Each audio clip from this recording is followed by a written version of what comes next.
Good afternoon. Welcome to Entrepreneurial Live Interviews with Connie Fuksa.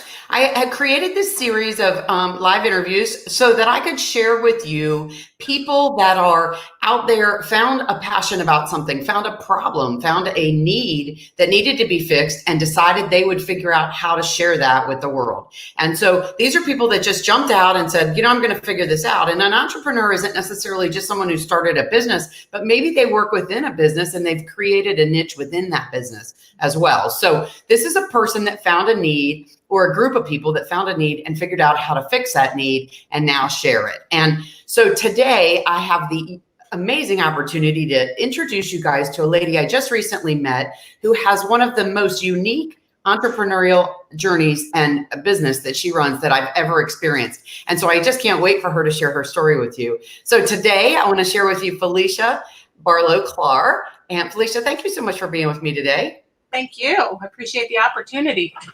Absolutely. So Felicia owns a company that's called Epilogue Tributes, but her website is Celebrating the Dash. So Felicia, share with us about you. Tell us who you are, where you come from, what made you have this idea to start this business, and tell us all about this business. I can't wait for you to share. Okay. Well, I am a Maryland woman. I've lived here my entire life, born in New Mexico, but I've always lived here.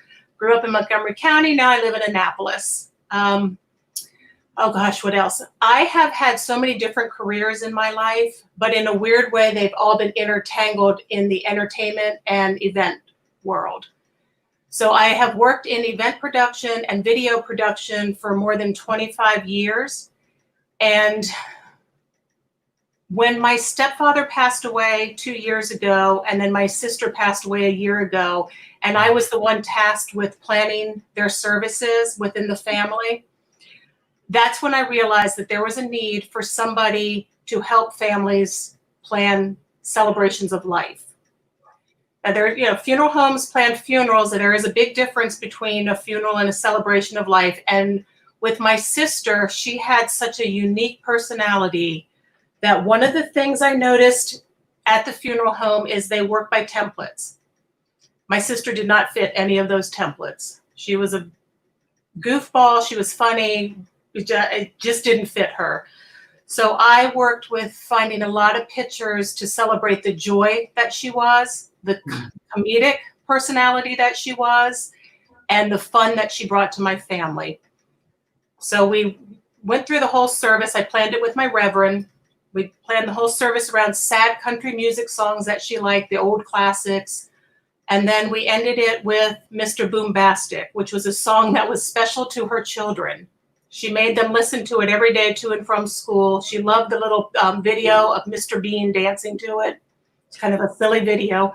And I could hear her telling me that if we were going to play that song, we all had to get up and dance and just make fools of ourselves, because that's what she would have done. So that's what we did. We all got up and danced, and you could see the room light up. At the end, the people that really knew her and knew who she was all joined us in the front of the room dancing. So the service ended with joy instead of grief and sadness.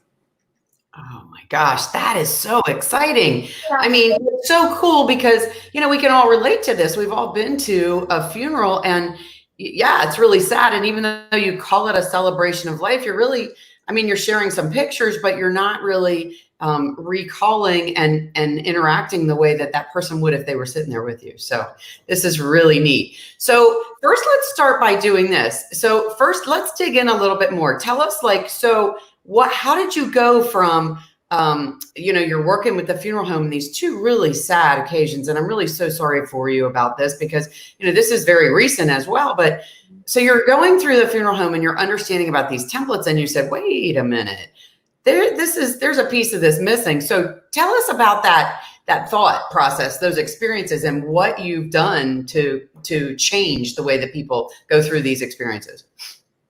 Well, for me, it's about personalizing all the details.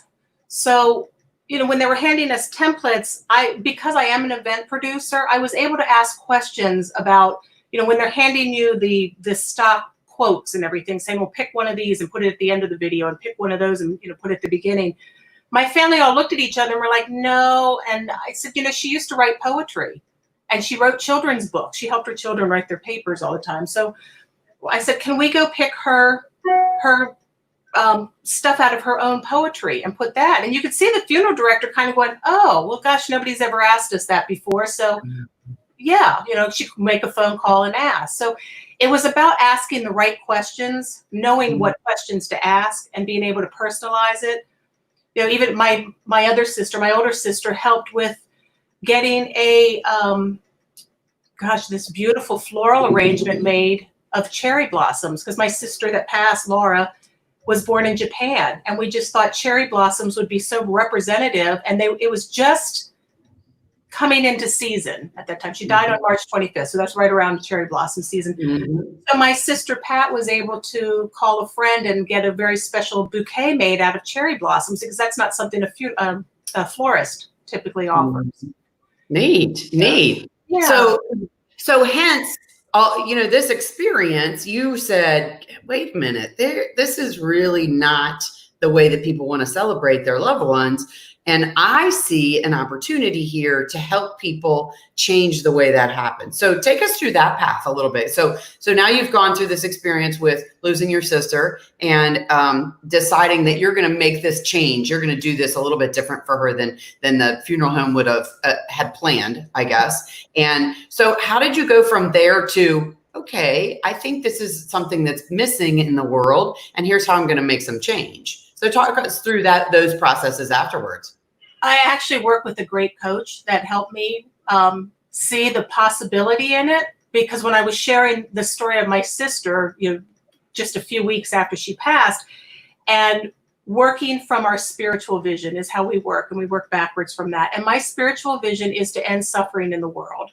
And that, relates to so many causes, from environmental to, like, one of my passions is animal advocacy.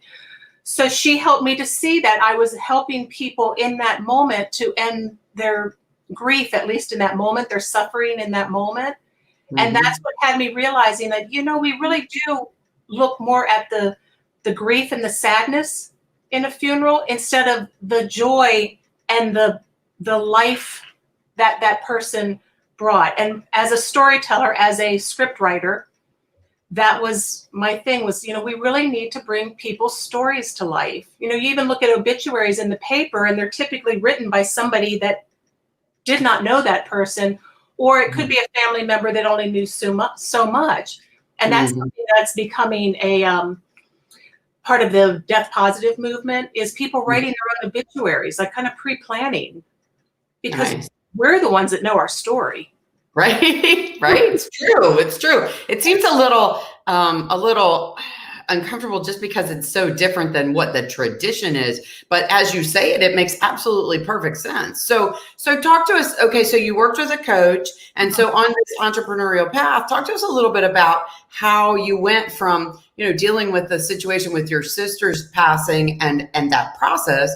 Now you're working with a coach who says, look, this is something obviously that you have a lot of passion about. And so this is somewhere that people need your help, and not just only, hey, we're going to start a business, but this is something that you feel so strongly about that you can help other people do it. So how did you jump into that next level? Like, okay, I'm going to start helping people prepare for this situation, or even after it happens.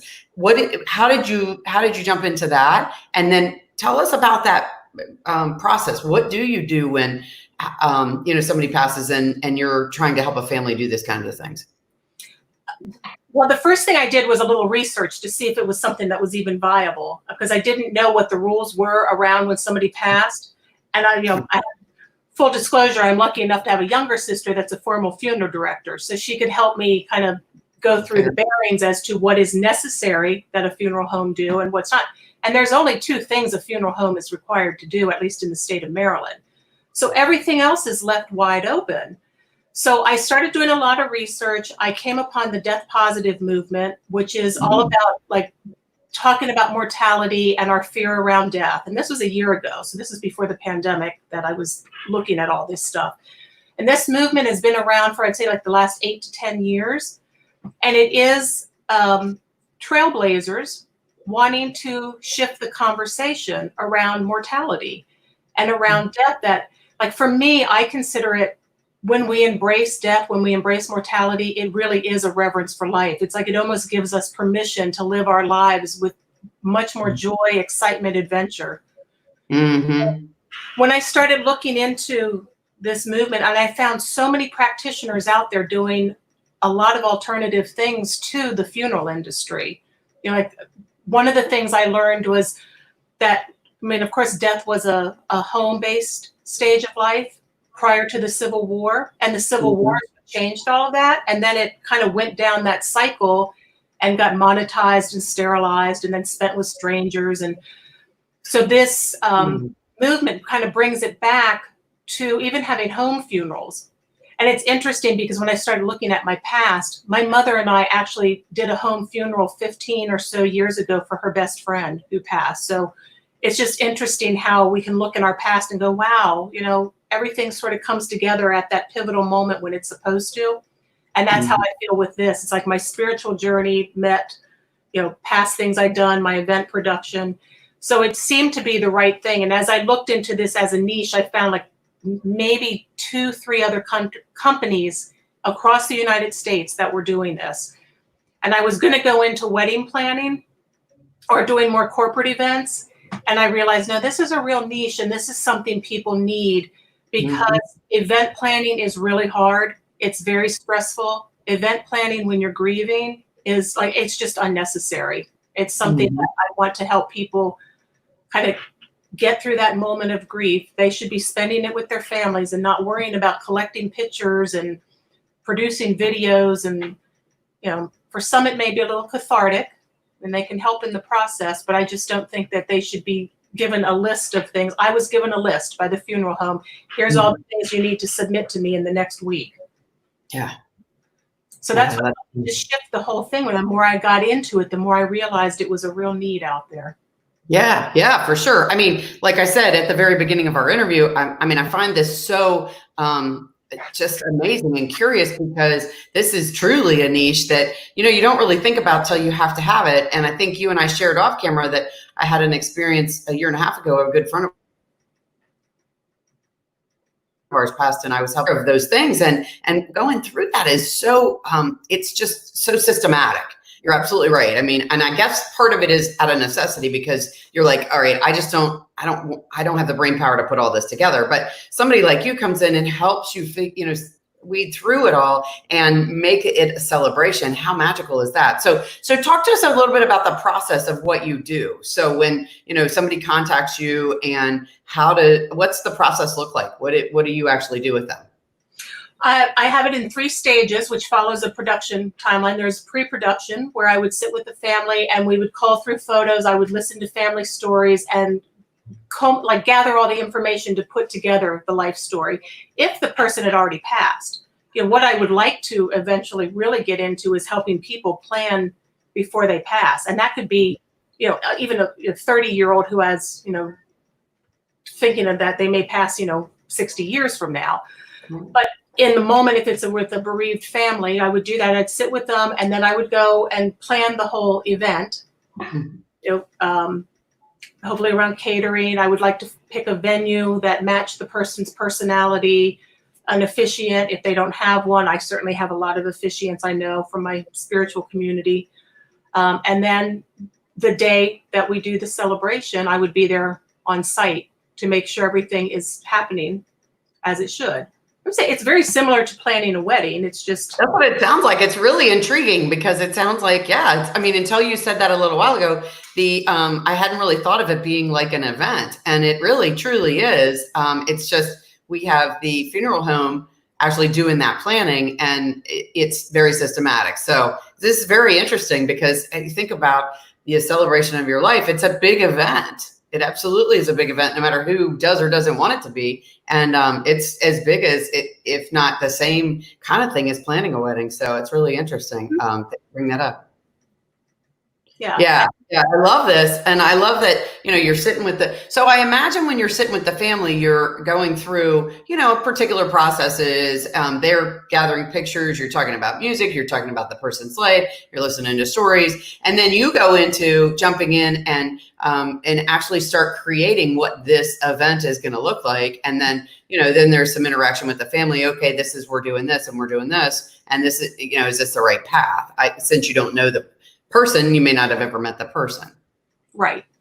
Yeah, very interesting. Very interesting. So let's talk about the business side of this for a minute, because, you've done a lot of different things, as you said. And one of the things I like to share on this particular series, just like you brought up a little while ago, is some of the past, some of the things, some of the processes, successes, and struggles maybe that you've gone through as you're building this business. And one of them you started right out with talking about having a coach. And I love this because, of course, I do business coaching. And that's one reason that I love to talk to people about these kinds of things, because there's so much intermingling about, the way that different things are done. But one of the things that I liked about you saying that is that people don't realize on their entrepreneurial paths that they're not alone. There's people out there that have been through where you want to go, and they're the ones that give you the best experiences and information and help. And so you worked with somebody who helped you see this vision of something that you struggled with into the magic that it is now for you.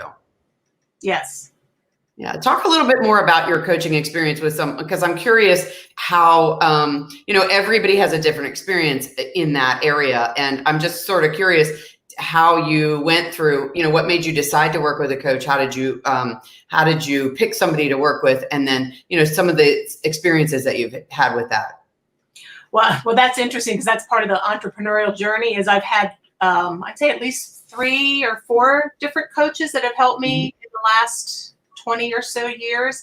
Mm-hmm. And what I find is there is such a distinct style that each one has, and a distinct offering that each one is doing. Like, I worked with one back in 2006 that was all about the internet and doing everything online and creating sales funnels online. And that was sort of, maybe 10 or so years after all of that had started, and people were getting wealthy that way.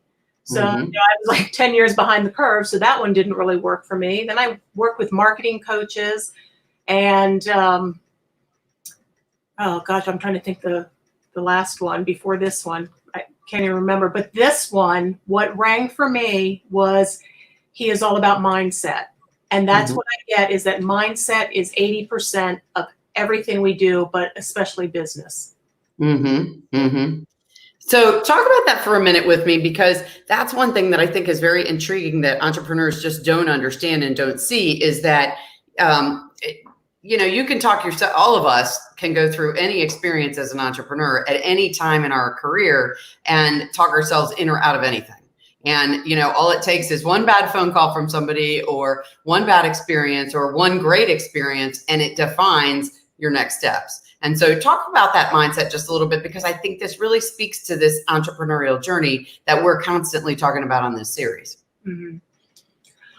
It's a lot of what we talk about is making new decisions. Like, if I had a fear of rejection, it's about shifting that conversation to, like, one no doesn't mean everybody's going to say no. Or, like, if we don't feel like we are the right person for the job, like imposter syndrome is a huge thing for entrepreneurs. Absolutely. And the thing that I really love about the people I'm working with is the spiritual aspect underneath the mindset, which is that if the idea came to you, then it's yours to have, and you have everything that you need to make it happen.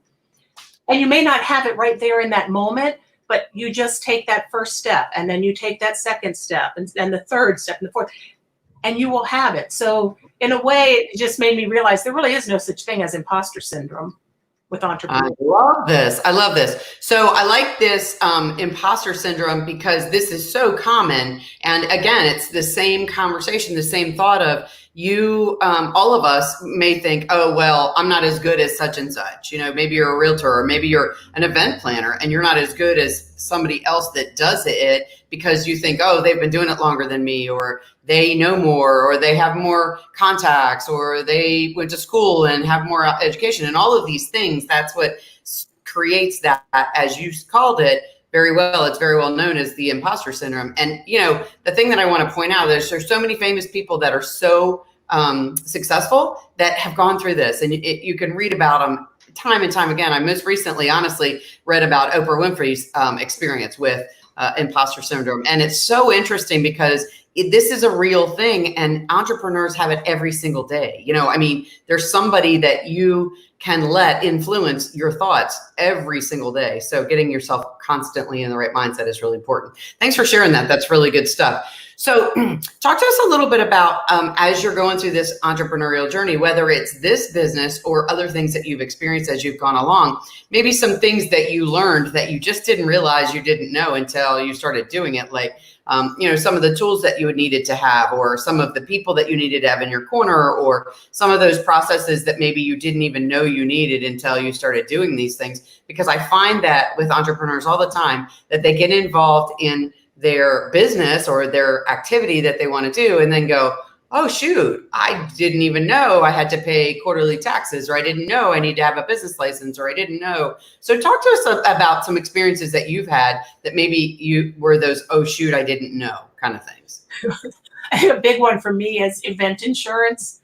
There's a lot of times I go, oh, right, I guess I need to go get a policy. And, you know, sometimes it's like the day before the event.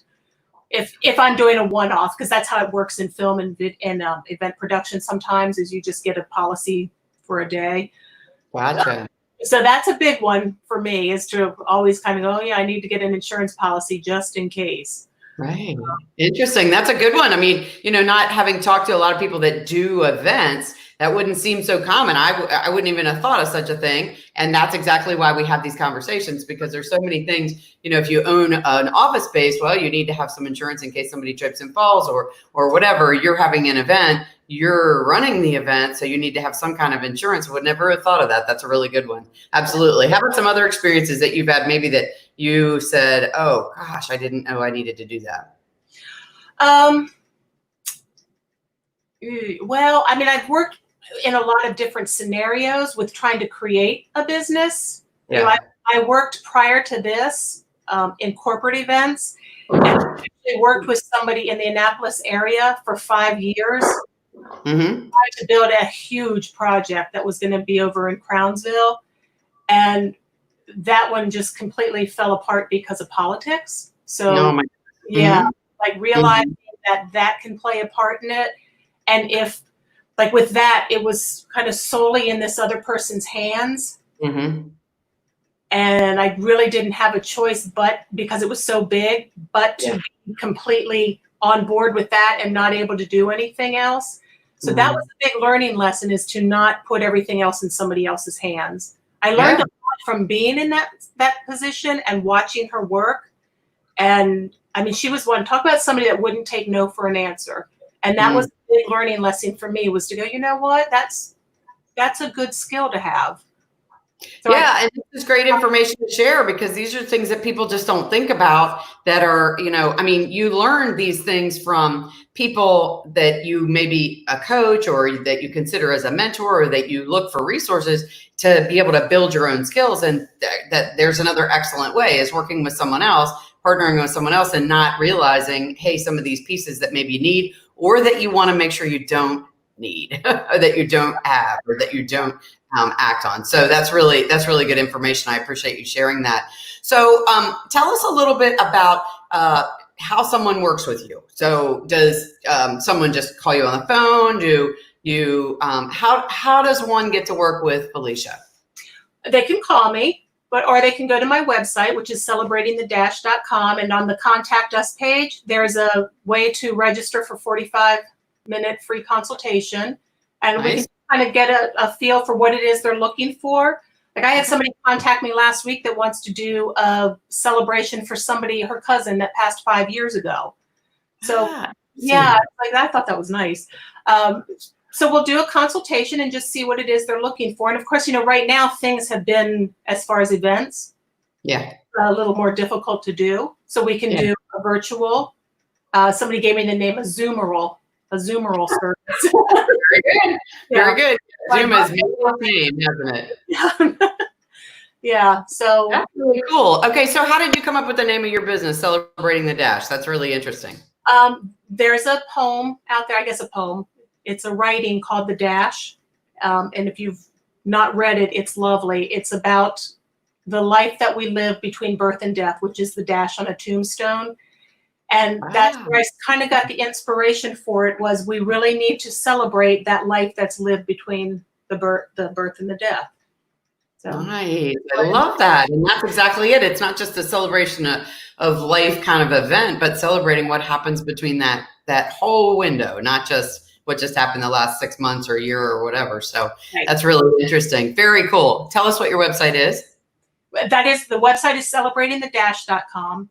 My company name is actually Epilogue Tributes, and I got that because being a storyteller, I thought epilogue was the final, the end. So yeah. So somebody can reach out to you by finding you on your website, and then set up with a consultation and decide, if there's some things that you can do to help them make this a really special event.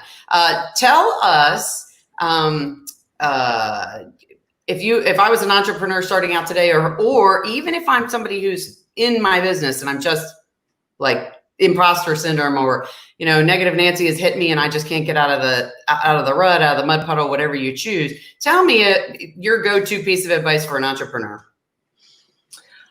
My go-to piece of advice has to come from my coaching too, which is around a suffering state or a beautiful state. And that when you are in a suffering state, it's not real. It's usually something that we've made up in our head. I went through one last week about something that I didn't do something right, and I had to completely just step back in the first 5 minutes and go, okay, is that real? Is that really what happened? And that's how I get over a lot of hurdles now.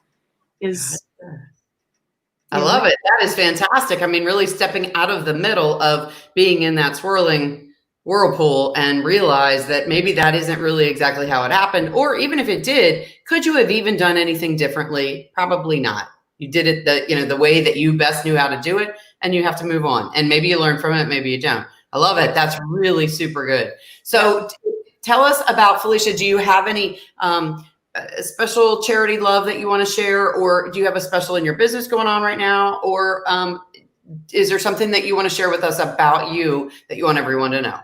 Well, I have a few things. My first thing is I'm creating workbooks for end-of-life planning and celebration of life planning. So that will be something else that will help people pre-plan. My other thing is, I'm a big philanthropist. I'm involved in so many different charitable things, and I advocate for a lot of different things. One of the things that I'm really passionate about is our local SPCA and helping rescue animals. So that would be something I would encourage people to rescue a pet, especially now. Great company to have. And the other thing, that coming from the film and video world, I have a page on Facebook that is for women in film, video, and entertainment and the arts, where I support. Right now we have more than 14,000 members. I love to help support women grow in any kind of endeavor having to do with entertainment and the arts, because we are so underrepresented in everything. That's fantastic. Wow, some really great areas. But I love the workbooks too, because that's a really special way for all of us to start thinking about, we want to, we always all kind of comment about, oh, I don't want to be cremated, or, oh, I don't want to this, or, oh, I do want to this. And you hope your loved one remembers what you're talking about. But this is a great way to try to build your story before somebody else has got to try to figure it out on their own when they're really suffering that you're gone. So I love it. The workbook sounds like a great plan. And we can find those on your website soon. Soon, yes. And my whole thing is about ending suffering, and helping your family by planning ahead will help their suffering that they have when they're grieving. Yeah. Well, instead they're grieving, and at least then if you've already planned some stuff, it makes it a whole lot easier on them, for sure. Absolutely. That is wonderful. Absolutely wonderful advice. So guys, we've added in the comments information on how to reach out and get in touch with Felicia if you need to. It's in the comments below. So her website's there. All that information is right there below. Felicia, I can't thank you enough for all your time today. It was so interesting. I really enjoyed talking to you and loved being able to share your story today. Thank you. I really appreciate it. It's nice to meet you. Awesome. Thank you very much. You guys, This was another one of our Entrepreneurial Live interviews, and with a really strong, powerful lady who saw a need and is just taking care of helping people end suffering when their loved ones pass. So I encourage you to reach out and speak with Felicia and find out a little bit more about how we have all kinds of things going on with interview series. If you want to be involved in that, reach out to me on my website, conniefuksa.com. Very simple. And let's talk. Let's figure out how we can do that. So thanks so much for taking the time to tune in today.